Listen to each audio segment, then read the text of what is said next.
Protein different type के होते हैं, we have already discuss. Now हम इसको डिस्कस करेंगे इसका वर्गीकरण कैसे कर सकते हैं। इस प्रोटीन का जो क्लासिफिकेशन है उसे हम 3 प्रकार से समझ सकते हैं। फर्स्ट जो इसका क्लासिफिकेशन है वो है उसके प्राप्ति के आधार पर। प्राप्ति के जो साधन है उनके आधार पर प्रोटीन को आप क्लासिफाई कर सकते हो। जैसे कि हम कह सकते हैं कि you what are the sources of protein, आपको एनिमल प्रोडक्ट से मिल रहा है या vegetable product. Then second classification है एमिनो एसिड के आधार पर, यानी कि उस प्रोटीन में एमिनो एसिड्स की मात्रा कितनी है, कंप्लीट एमिनो एसिड्स है या कुछ एमिनो एसिड्स की कमी है या अमीनो एसिड्स बहुत कम है, तो उसके आधार पर हम इसका डिवीजन कर सकते हैं। एंड तीसरा डिवीजन जो है उसकी रासायनिक रचना के आधार पर हम कर सकते हैं, दैट इज प्रोटीन जो है वो सिंपल है, सरल है या संयुक्त है, या है ना, इस तरह से हम इनका डिवीजन कर सकते हैं। तो अब हम एक एक करके डिस्कस करते हैं। पहला है प्राप्ति के साधन के आधार पर। प्राप्ति के साधन दैट इज सोर्सेस क्या है उसके आधार पर पहला है प्राणी जगत से protein. The protein which we get from animal sources, प्राणी जगत से जो हमें प्रोटीन मिलता है।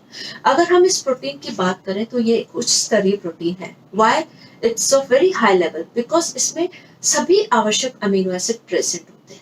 बहुत अच्छी क्वालिटी के प्रोटीन होते हैं और हमें आसानी से प्राणिज फूड्स में से मिल जाते हैं, और इससे हमारे शरीर में चयापचय सही तरीके से होता है, यानी हमारे शरीर की ग्रोथ भी अच्छी होती है। और जो भी प्रोटीन की जो क्वालिटीज होती है, जो प्रोटीन के कार्य होते हैं, जैसे शरीर की वृद्धि करना, मरम्मत करना, वो सब कार्य इससे आसानी से हो जाते हैं।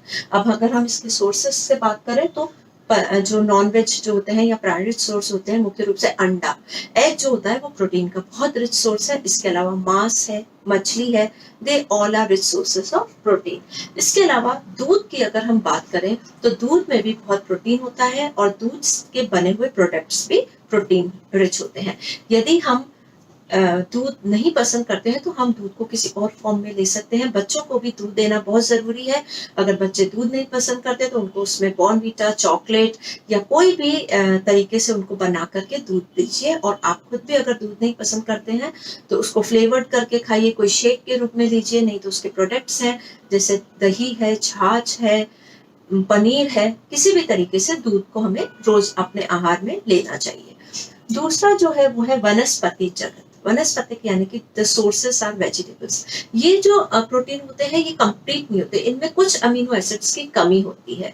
तो ये हम कह सकते हैं कि इसके और अगर हम प्राणिज को कंपेयर करें तो वनस्पति जो होता है उसमें कुछ कमियां होती हैं और उससे उतनी ग्रोथ नहीं होती जितनी की प्राणिज से होती है। लेकिन कुछ सोर्सेस जो होते हैं वनस्पति के भी, वो भी बहुत रिच होते हैं। अगर हम उनको डाइट में इंक्लूड कर लें तो निश्चित रूप से हमारे प्रोटीन में, हमारे शरीर में प्रोटीन की और मुख्य अमीनो एसिड्स की कमी नहीं आएगी। और वो अगर हम बात करते हैं तो वैसे तो दालें हैं, आप डेली डाइट में दाल इंक्लूड कीजिए, अनाज खाइए, और सोयाबीन जो होता है वो बहुत रिच सोर्स ऑफ प्रोटीन है, तो सोयाबीन को हम डाइट में इंक्लूड करें। इसके अलावा सब्जियों में भी होता है, मेवे जो होते हैं, ड्राई फ्रूट्स होते हैं, और जैसे अगर आप महंगे मेवे नहीं ले सकते हैं तो आप मूंगफली है उसका प्रयोग करें। तो इस तरह से फ्रूट्स में भी, सब्जियों में भी, यानी कि आप अपना आहार संतुलित रखेंगे तो आपको प्रोटीन की कमी नहीं आएगी। जरूरी नहीं है कि आप वनस्पति से प्रोटीन नहीं खा सकते हो आप, क्योंकि बहुत से लोग ऐसे हैं जो कि प्राणिज फूड नहीं खाते हैं, तो वो वनस्पति से भी अपने प्रोटीन की रिक्वायरमेंट पूरी कर सकते हैं। तो this classification was on the basis of sources, कहाँ से हमें प्राप्त होता है। दूसरा जो क्लासिफिकेशन है वो है अमीनो एसिड के आधार पर, यानी कि उस फूड में कितने अमीनो एसिड्स हैं उसके आधार पर हम इसको क्लासिफाई करते हैं। ये 3 प्रकार के होते हैं। फर्स्ट है पूर्ण प्रोटीन। पूर्ण प्रोटीन यानी कि जिसे हम कहेंगे complete protein. Then there is अर्धपूर्ण प्रोटीन यानी कि semi complete protein. And third is अपूर्ण प्रोटीन यानी कि इनकम्प्लीट प्रोटीन। अब पहले प्रोटीन की बात करें, जैसे कि पूर्ण प्रोटीन है, तो पूर्ण प्रोटीन जो नाम से ही लग रहा है कि जिसमें सभी अमीनो एसिड्स प्रेजेंट है, यानी कि ये उच्च कोटि का प्रोटीन होगा, बिकॉज इसमें सारे अमीनो एसिड्स प्रेजेंट है। और इसका जो कार्य है शरीर का निर्माण करना, वृद्धि करना, कोशिकाओं की टूट फूट को रिपेयर करना, नई कोशिकाओं का निर्माण करना, ये सारे कार्य ये कर रहा है। तो ये उच्च जैविक मूल्य के प्रोटीन होते हैं। अगर हम बात करें तो ये हमारे समुचित विकास और वृद्धि में सहायक होते हैं। ये आवश्यक, इसमें सभी आवश्यक अमीनो एसिड प्रेजेंट होते हैं, यानी all the essential amino acids are present in this. Example आप लेंगे दूध में कैसिन प्रोटीन, जो दूध में कैसिन प्रोटीन होता है that is your complete protein. अंडे में एल्बुमिन, देन मछली और सोयाबीन में glycine. These proteins are complete proteins. अब सेकंड है अर्धपूर्ण प्रोटीन, यानी कि सेमी कंप्लीट प्रोटीन। अगर हम ये बात करें तो इसमें कुछ अमीनो एसिड्स की कमी होती है। अपूर्ण है, नाम से ही लग रहा है, यानी कि इट्स नॉट कंप्लीट, यानी कि इसमें थोड़े से ही एसेंशियल अमीनो एसिड्स प्रेजेंट होते हैं। दैट मीन्स ये हमारी ग्रोथ को इफेक्ट कर सकता है। हमारे शरीर में टूट फूट है, उसको तो रिपेयर कर रहा है, लेकिन हमारे शरीर की ग्रोथ को रोक रहा है। तो हम ये कह सकते हैं कि ये अमीनो एसिड्स जो है ये वृद्धावस्था में, जब ग्रोथ तो रुक जाती है लेकिन टूट फूट अंदर मरम्मत होती रहती है, तब तो उनके लिए ठीक है। लेकिन बाल्यावस्था में या जब हमारे शारीरिक वृद्धि हो रही होती है या गर्भावस्था के टाइम, तब ये वाले हमारे को नहीं लेने, हमें तब कंप्लीट प्रोटीन की ओर ज्यादा ध्यान लेना है। वैसे हम इन अमीनो एसिड्स को ले सकते हैं but they are not complete. अगर हम इनकी बात करें तो ये हमारे शरीर को जीवित तो रखते हैं, लेकिन मरम्मत भी करते हैं, लेकिन हमारी ग्रोथ नहीं होती। जैसे कि हम बात करें तो दाल में, और इसके अलावा अनाजों में लाइसिन और दाल में मिथियोनाइसिन, ये जो होते हैं प्रोटीन, इनमें इनकी कमी होती है। तो ये इसलिए हम इनको कहते हैं कि these are incomplete, partial incomplete protein. Then comes अपूर्ण प्रोटीन। अपूर्ण यानी कि दे आर इनकम्प्लीट, यानी कि इन प्रोटीन का होना या ना होना बराबर है, क्योंकि ये हमारे जो डाइट में ना तो इनसे वृद्धि हो रही है, ना मरम्मत हो रही है, ना कोई कोशिकाओं की टूट फूट हो रही है, रिपेयरिंग भी नहीं हो रही, कोई भी कार्य इनसे नहीं हो रहा है। इसमें सारे आवश्यक जो एसेंशियल अमीनो एसिड है वो प्रेजेंट नहीं होते, अनुपस्थित होते हैं।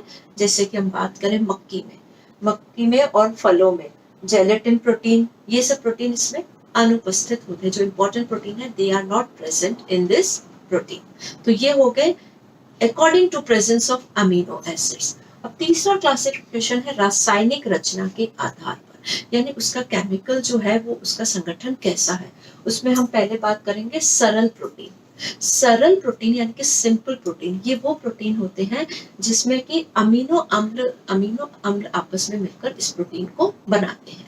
दे आर वेरी सिंपल, क्योंकि ये एक अलग से प्रोटीन है और अमीनो एसिड्स इनको मिलकर के बना रहे हैं, और इनको हम सिर्फ इसमें अमीनो एसिड्स ही होते हैं, यानी कि अमीनो एसिड्स के समूह आपस में मिलकर जब प्रोटीन बनाते हैं तो उसको हम कहते हैं सिंपल प्रोटीन।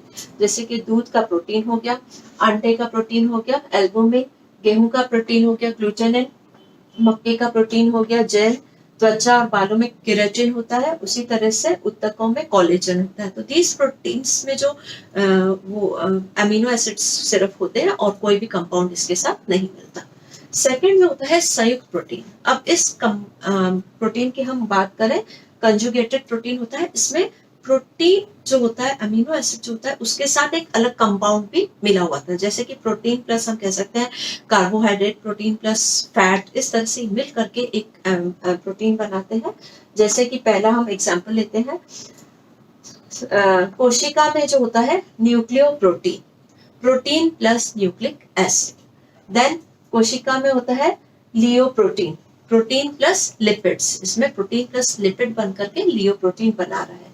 अंडे की सफेदी में जो होता है ग्लाइकोप्रोटीन, यानी कि प्रोटीन प्लस कार्बोस इसमें मिल रहे हैं।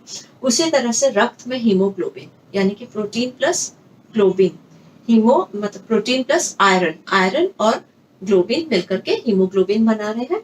तो ये एक अलग तरह से प्रोटीन है जिसमें कि प्रोटीन के साथ एक अन्य कंपाउंड मिल रहा है, इसलिए हम कहते हैं संयुक्त प्रोटीन। तीसरे प्रकार के प्रोटीन होते हैं डिराइव्ड प्रोटीन, यानी कि व्युत्पादित प्रोटीन। ये वो प्रोटीन होते हैं कि जब सरल व संयुक्त प्रोटीन होते हैं, इनमें बदलाव आ जाता है।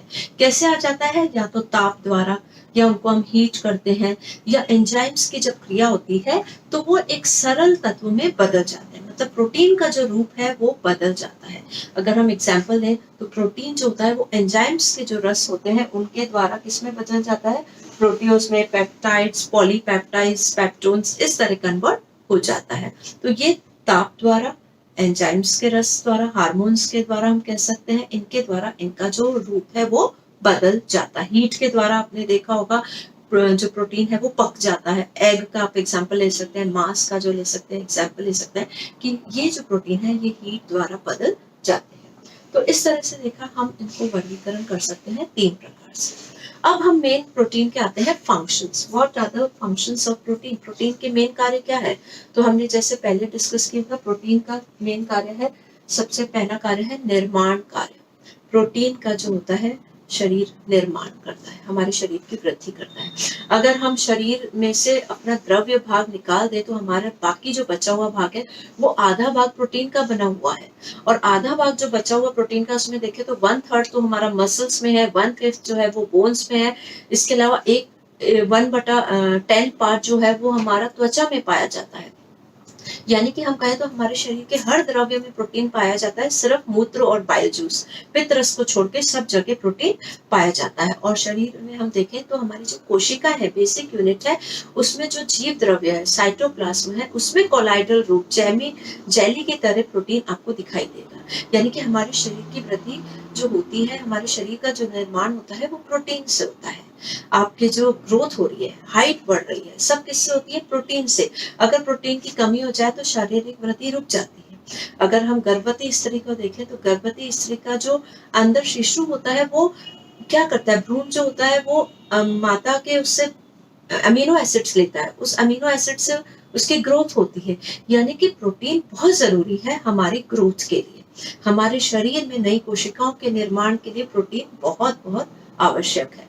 ठीक है, इसी तरह से हम देखें तो प्रोटीन शरीर की वृद्धि के लिए आवश्यक है, विकास के लिए आवश्यक है।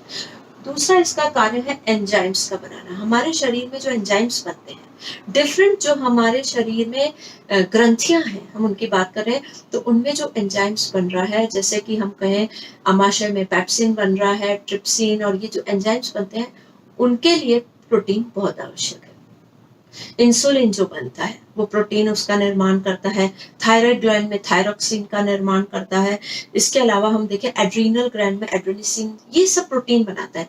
यानी कि अगर हमारे शरीर में प्रोटीन की कमी होगी तो ये हार्मोन्स प्रॉपर नहीं बनेंगे और शरीर में बहुत सी बीमारियां होंगी और ग्रोथ तो रुकेगी ही। तो एंजाइम्स का निर्माण करता है, हार्मोन्स बनाता है, और इसके अलावा एंटीबॉडीज का निर्माण करता है। हमारे शरीर में रोगों से बचने के लिए हमें एंटीबॉडीज की जरूरत है, तो उसका निर्माण भी प्रोटीन करता है। यदि प्रोटीन की कमी होगी तो एंटीबॉडीज नहीं बनेगी और हमारे शरीर का निर्माण विकास रुक जाएगा। यानी कि अभी तक हमने देखा कि प्रोटीन जो है हमारे शरीर में नई कोशिकाओं का निर्माण करता है। दूसरा, हमारे शरीर में एंजाइम्स बनाता है जो कि हम ये कह सकते हैं कि हमारे फूड को डाइजेस्ट करने में हेल्प करते हैं। फिर हमारे शरीर में जो ग्रंथियां होती हैं उनमें हार्मोन्स का निर्माण करता है, जैसे कि मैंने कहा थायराइड ग्रंथि में हार्मोन बनाता है, उसी तरह से एड्रीनल ग्लैंड, पैनक्रियास में इंसुलिन, इन सब का निर्माण, और इसके अलावा एंटीबॉडीज का निर्माण करता है जो कि बहुत महत्वपूर्ण है प्रोटीन का कार्य। देन नेक्स्ट इसका है शरीर की विभिन्न क्रियाओं को नियमित करने का कार्य। निर्माण के अलावा ये हमारे शरीर में विभिन्न क्रियाओं को नियमित करता है। हमारे शरीर में बहुत सी एक्टिविटीज होती है जिनको ये कंट्रोल करता है, जिसमें हम अगर डिस्कस करें तो सबसे पहला है अम्ल व क्षार की मात्रा को नियमित करना। प्रोटीन जो है हमारे शरीर में अम्ल व क्षार की मात्रा को नियमित करता है, बैलेंस बनाए रखता है। कई बार हमारे शरीर में अगर अधिक अम्ल बनने लगता है तो उसको प्रोटीन जो है नियमित कर देता है। देन शरीर में जल के संतुलन को नियमित करता है। अगर जल अधिक बनने लगता है तो प्रोटीन उसको नियमित करता है। यदि प्रोटीन की कमी हो जाएगी तो हमारे शरीर में जल अधिक इकट्ठा होने लग जाएगा। तो प्रोटीन का एक कार्य है शरीर में जल का संतुलन बनाए रखना। देन शरीर में प्रसारण दबाव को मेंटेन करना, यानी कि ऑस्मोटिक प्रेशर जो है उसको नियमित करता है।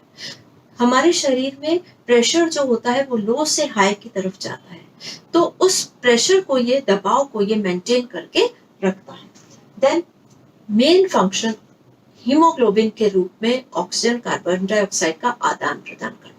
प्रोटीन आयरन के साथ मिलकर हीमोग्लोबिन बनता है और ये ऑक्सीजन को कोशिकाओं तक पहुंचाता है और वहां से कार्बन लेकर वापस कार्बोग्लोबिन बनकर ये लंग्स की ओर जाता है और कार्बन डाइऑक्साइड को वहां पर छोड़ देता है और कार्बन डाइऑक्साइड हम शरीर से बाहर निकालते हैं। यानी कि हमारे शरीर में ऑक्सीजन कार्बन डाइऑक्साइड को मेंटेन करके रखता है। एंड द लास्ट हम कह सकते हैं हमारे शरीर में हम ये कह सकते हैं कि ये हमारे शरीर को शक्ति प्रदान करता है। प्रोटीन की वजह से हमारे शरीर में एनर्जी आती है। हम कोई भी कार्य करते हैं तो अगर प्रोटीन की कमी होगी तो हम बहुत जल्दी थक जाएंगे। इसके अलावा एक और मैं मेन कार्य इसका बताना चाहूंगी कि it helps in clotting of blood.